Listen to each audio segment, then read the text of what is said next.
جو امیر تنظیم ہے اس وقت شجاع الدین شیخ صاحب حفظہ اللہ تعالی، میں ان سے ریکویسٹ کروں گا کہ آپ نے جو مجھے مشورہ دیا وجادلہم باللتی ہی احسن، تو یہی مجادلہ حسن طریقے سے کرتے ہوئے آپ نے اپنے فرقہ دیوبندیہ جس سے اس جماعت نے جنم لیا ان کی اصلاح کی کوشش کریں گے اپنے انداز میں۔ مواد میں آپ کو دے دیتا ہوں، آپ نے ان کو آسان طریقے سے بتانا ہے کہ یہ عقائد قرآن و سنت کے بالکل منافق، اور اس کے لیے میں کوئی تاریخ کی کتاب نہیں اٹھا رہا، کوئی ملفوظات شریف نہیں اٹھا رہا، میں دیوبند کے عقیدوں کی ٹیکسٹ بک جو ہے المہند علی المفند، ہند کی تلوار ایک سٹھیائے ہوئے بابے ایک پاگل انسان کے اوپر، اور پاگل انسان انہوں نے اعلیٰ حضرت بریلوی کو کہا، اس سے آپ کو کچھ حوالے دوں گا، اور میں آپ سے ریکویسٹ کروں گا کہ یہ جو حوالے ہیں نا ان کو آپ نے آسان طریقے سے مجادلہ کر کے ان کو بھی سمجھانا ہے اور ان کے ماننے والوں کو بھی سمجھانا ہے۔ پہلے تو کتاب کا نام احمد بریلوی کو انہوں نے مفند کہا، یہ آپ نے ان کو سمجھانا ہے کہ ہمارے بزرگوں نے غلطی کی ہے، یہ سمجھانے کا انداز نہیں ہوتا۔ دوسرا، انہوں نے اس میں لکھا کہ احمد بریلوی اور ان کی پوری جماعت ایک شیطانی لشکر ہے جو ہم پہ حملہ آور ہوا ہے، جیسا کہ انبیاء کرام پر شیاطین حملہ آور ہوتے تھے، علماء دیوبند رضی اللہ عنہم پر یہ حملہ آور ہوئے 14ویں صدی کے مولویوں رضی اللہ عنہم۔ تو شیطان کا مطلب یہ ہے کہ کافر کہہ دیا نا،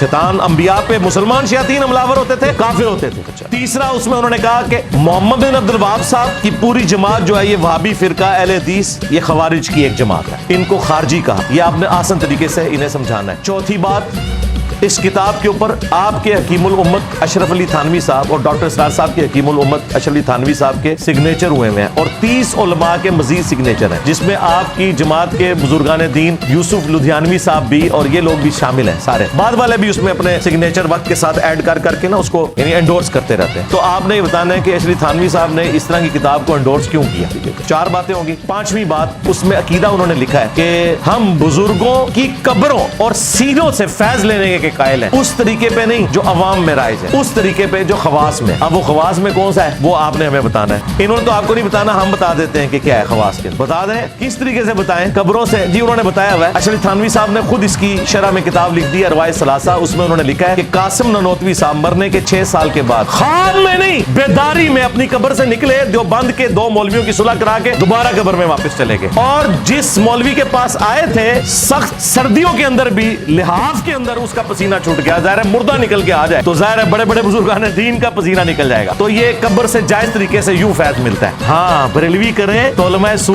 تو اڈے کرن پھر سو نہیں ہوئے گا، اور میں دسنا تو پھر سو کر دینے، اور سینوں سے فیض وہ بھی انہوں نے بتایا۔ ہاں اسی ارواح ثلاثہ میں لکھا ہے کہ مدرسہ دیوبند کے جو بانی تھے قاسم نانوتوی، ان کو رشید احمد گنگوئی نے عوامی اجتماع کے اندر اپنے ساتھ چرپائی پہ لٹایا عاشق صادق کی طرح، یہ اس میں لکھا، اور پھر ان کے یہ سینے کے بٹن کھول کے سینے پہ ہاتھ پھیرا، جو آپ سمجھ رہے ہیں وہی کچھ ہو رہا تھا۔ ہاں کیونکہ قاسم نانوتوی صاحب نے یہی سمجھا، ان کا میاں لوگ کیا کہیں گے، یعنی آپ یہ جو حرکتیں کر رہے ہیں لوگ کیا سوچیں گے، آپ یہ کیا کر رہے ہیں۔ یہ مفتی عبدالعزیز کی ویڈیو تو ابھی نکلی ہے نا، اور باقی لوگوں کی، یہ پرانوں کی میں بتا رہا ہوں، اس زمانے میں کیمرہ ہوتا تو ویڈیو بھی آپ کو دکھا دیتا۔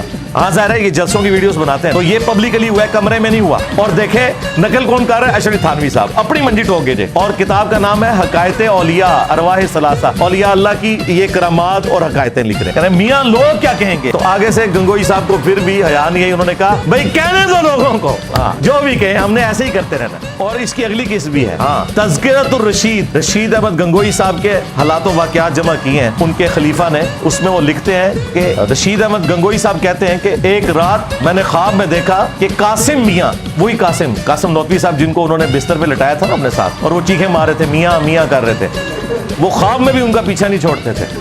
ظاہر ہے آپ دن کو جو کچھ سوچیں گے وہی کچھ خواب میں آئے گا۔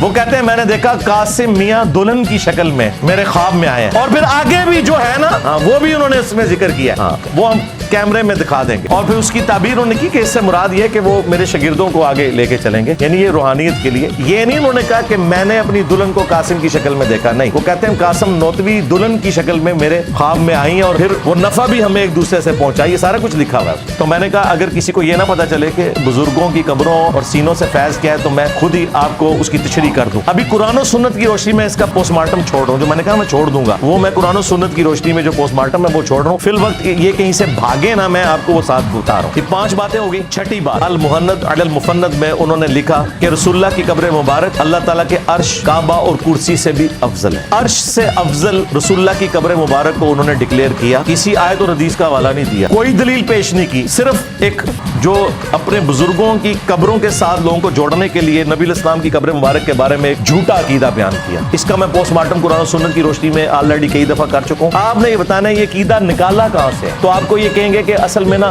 انسان کی جو قبر کی مٹی ہے اسی سے اس کا خمیر اٹھایا جاتا ہے. تو بیسیکلی نبی الاسلام قبر مبارک میں جس جگہ آرام کر رہے ہیں نا تو وہ مٹی آپ کے جسم کا حصہ ہے, اور رسول اللہ جو ہے وہ اشرف المخلوقات ہے, اس لیے عرش بھی ایک مخلوق ہے. تو نبی الاسلام عرش سے افضل ہے. نہ دھوکہ دینا بند کرو. انہوں نے کہا وہ حصہ ہے زمین جو رسول اللہ کے ساتھ ٹچ ہے. رسول اللہ کو انہوں نے افضل نہیں کہا, وہ کہتے نہیں اس میں سے نکلا ہے. اس میں سے اگر نکلے ہیں تو حضرت ابوبکر عمر بھی پھر اللہ کے عرش سے افضل ہوئے, کیونکہ وہ مٹی تو کٹی ہے وہاں پہ. اور آخری بات, نبی الاسلام کی قبر مبارک کا کوئی حصہ آپ سے ٹچ ہی نہیں کیے ہوئے, کیونکہ مسلم شریف میں حدیث ہے کہ نبی الاسلام کو دفنانے سے پہلے قبر مبارک میں سرخ رنگ کی ایک چادر بچھائی گئی تاکہ وہ مٹی نبی الاسلام کے جسم میں عطر کو ٹچ ہی نہ کرے. بیسیکلی شیطان انہیں پٹی پڑھاتا ہے. انہوں نے الرحمن علی العرش استوى, رحمان اپنے عرش پر مستوی ہوا جیسا کہ اس کی شان کے لائق ہے. ہم نہ جہمیہ ہیں نہ مجسمہ, جیسا کہ اس کی شان کے لائق. وہ ہماری رگے جان کے بھی قریب ہے جیسا کہ اس کی شان کے لائق. تو اس کے ایکویلنٹ انہوں نے قبر رسول کو کھڑا کیا. یہ پیچھے ریزن, نبی الاسلام کی بات نہیں ہو رہی. 6 چیزیں ہوں گی. اور 7واں بھی عقیدہ انہوں نے لکھا کہ نبی الاسلام کی قبر مبارک میں زندگی کو ہم دنیا کی سی مانتے ہیں. قرآن تو کہہ رہا ہے کہ تمہیں اس زندگی کا شعور ہی نہیں ہے, یہ کہتے ہیں دنیا کی سی. وہ کہتے ہیں اصل میں ہم نے دنیا کی سی اس لیے کہا ہے وہ آخرت کی زندگی, لیکن وہ دنیا کی سی اس طرح ہے کہ دیکھیں نبی الاسلام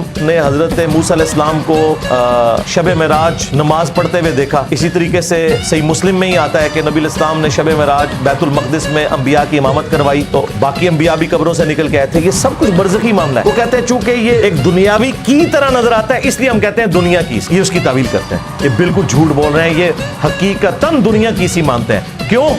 شیخ زکریا کاندلوی نے فضائل حج اور فضائل درود میں تبلیغی جماعت کا جو نصاب لکھا ہے, اور الیاس قادری نے بریلویوں کے فضائل سنت میں یہ واقعہ لکھا ہوا ہے, اور مفتی تقی عثمانی صاحب پلانٹ ارتھ پہ سب سے بڑے مفتی اعظم دیوبند کے, انہوں نے درس حدیث میں یہ واقعہ سنایا. مورخین نے لکھا ہے کہ جو ہی یہ شعر پڑھے تو روضہ اقدس میں سے نبی کریم سرور دو عالم صلی اللہ علیہ وسلم کا دست مبارک ظاہر ہوا, اور ہزاروں انسانوں نے یہ نظارہ کیا کہ دست مبارک ظاہر ہوا. احمد کبیر رفاعی رحمۃ اللہ نے دست مبارک کو بوسہ دیا اور دست مبارک پر واپس.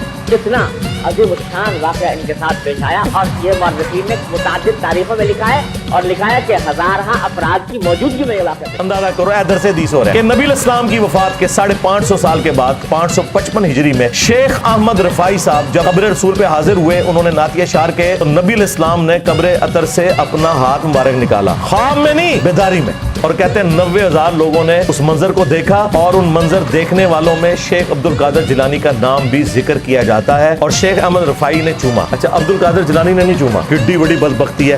عبد القادر جیلانی کا خلیفہ ہے احمد رفاعی, وہ چوم رہا ہے, عبد القادر جیلانی نہیں چوم رہے. اور جھوٹ ہے بھائی, عبد القادر جیلانی رحمۃ اللہ علیہ پہ جھوٹ باندھا انہوں نے. تو یہ واقعی حقیقتاً دنیاوی مانتے ہیں. یہ خواب کا واقعہ نہیں لکھا, انہوں نے لکھا 90,000 لوگوں نے یہ منظر دیکھا ہے. جھوٹ بول. صحیح بخاری میں حضرت عمر کہتے ہیں انا کنا نتوسل الیک بنبینا صلی اللہ علیہ وآلہ وسلم, اے اللہ جب تک تیرے نبی ہم میں موجود تھے ہم ان کے ذریعے تیری طرف توسل اختیار کرتے تھے, اب ہم تیرے نبی کے چچا کو لائے ہیں, ان کی دعا کی برکت سے بارش نازل فرما, تو بارش نازل ہو جاتی. یہ انہوں نے خود سے عقائد بنا لیے, ان کا دین سے کوئی تعلق نہیں. یہ دنیاوی زندگی قبر کے اندر رسول اللہ کی, یا دنیا کی سی. یہ بھاگ سکتے تھے, میں نے بھاگنے کا راستہ بند کر دیا. یہ واقعی دنیا کی سی مانتے ہیں. آخرت کی زندگی تو ہم بھی مانتے ہیں, جس میں ادر کو سلامت ہم بھی مانتے ہیں. سرکار یہ وہ 3 عقیدے ہیں جو پچھلے 8-10 سالوں میں بار مختلف ویڈیوز میں بیان کر رہا ہوں, لیکن کوئی اس کا علمی جواب نہیں دے. انہیں پتہ ہے اس کا جواب نہیں, اگر جواب دیا تو لوگ کہیں گے یار یہی غلط بریلوی بھی کر دینے, اور جو فرنچائز ہے 2 اولادہ کھولی بھی وہ ختم ہو جائیں گی. ابھی اور باتیں بھی ہیں. تھانوی رسول اللہ نہیں جی وہ خواب میں تھا نا, سرکار اس میں لکھا ہوا ہے, میں بیداری میں بھی پڑھ رہا ہوں. نہیں وہ دیکھیں وہ بیچارہ کہہ رہا نا میں بے اختیار ہوں. ہم نے کہا ہم بابی کو تو کہہ نہیں رہے, بابے کو کہہ رہے ہیں. بابے کو جب اس نے خط لکھا تو بابے نے کہا اس میں تسلی تھی, تیرا پیر اچلی تھانوی متبع سنت ہے, اس لیے تو نے اپنے پیر کے نام کا کلمہ پڑھا ہے. تو کیا ابو بکر عمر عثمان و علی کے بیعت کرنے والے صحابہ کرام یا تابعین ان کے ناموں کا کلمہ پڑھتے تھے؟ تو تھانوی رسول اللہ, اور اس میں ہے اللہم صلی علی نبینا اشرف علی. ہاں جی یہ بھی لکھا ہوا ہے. اس کا جواب بھی وجادلہم باللتی ہی احسن کے تحت آپ نے دینا ہے. اور آخری والا بھی اشرف تھانوی صاحب نے کسی کم سن لڑکی سے شادی کرنی تھی, تو اپنے مرید کے ذریعے ایک جھوٹا خواب, ظاہر میں تو اسے جھوٹا خواب شیطانی خواب ہی سمجھتا ہوں, گھڑوایا. اور دیکھیں بیوقوف کتنے اپنے رسالوں میں چھاپتے رہے, عالم داد رسالے میں. یہ تھانوی رسول اللہ بھی خود چھاپا ہے. یہ نہ سمجھے کہ میں نے کو گن پوائنٹ پہ کہ میں تہاڈی بےزتی کرنی ہے تو تسی چھاپو. بھائی میں نے تو والد صاحب کی بھی پیدائش سے پہلے کا یہ یہ رسالہ چھپتا ہے, 100 سال ہو چکے ہیں. تو اس رسالے میں انہوں نے ایک تو یہ واقعہ لکھا, اور ایک اور رسالے میں الامداد میں انہوں نے لکھا کہ ایک مرید نے خواب دیکھا ہے کہ حضرت عائشہ جو ہیں سلام اللہ علیہا وہ تھانوی صاحب کے گھر آئی ہیں. تو تھانوی صاحب پتہ ہے کہتے ہیں اس کی تعبیر میں نے یہ کی کہ کوئی کم سن لڑکی میرے ہاتھ لگے, دیکھ رہا ماں کو ہے, اور چونکہ اور پھر وہ اس کی تعبیر کرتے ہیں کہ چونکہ نبی علیہ السلام کی جب شادی ہوئی تھی سیدہ عائشہ کے ساتھ تو وہ کم عمر تھیں, تو حضرت عائشہ کا میرے گھر آنا اس کا مطلب یہ ہے کہ میرے عقد میں بھی کوئی کم سن لڑکی آئے گی. یہ یعنی یہ جو آج کے صرف مفتی نہیں ہے جو مطلب مریدنیوں سے یا شاگردنیوں سے شادیاں کرتے ہیں, پرانے بھی یہی کچھ سمجھے. اور تختہ مشق کس کو, اما عائشہ کو سلام اللہ علیہا, اور باتیں ہمیں کرتے ہیں. کیا یہ گستاخی نہیں ہے, یہ شیطانی خواب نہیں ہے, جھوٹا خواب؟ دیکھ رہے ماں کو, النبی اولا بالمؤمنین من انفسہم وازواجہ امہاتہم, نبی مومنین کی جانوں سے بڑھ کر ان پر حق رکھتے ہیں, نبی کی بیویاں امت کی مائیں ہیں, اور کام اپنے سیدھے کر رہے ہو. تو دیکھو پھر اللہ نے کتنی بڑی بلا تمہارے اوپر چھوڑ دی. ہاں میرے نبی صاحب ہے ہی کوئی نہیں, تیرے بابے تھے ہے ہی کوئی. صلو علی محمد وآل محمد, اللہم صلی علی محمد وعلی آل محمد واصحاب محمد وازواج محمد وامت محمد اجمعین الی یوم الدین, آمین.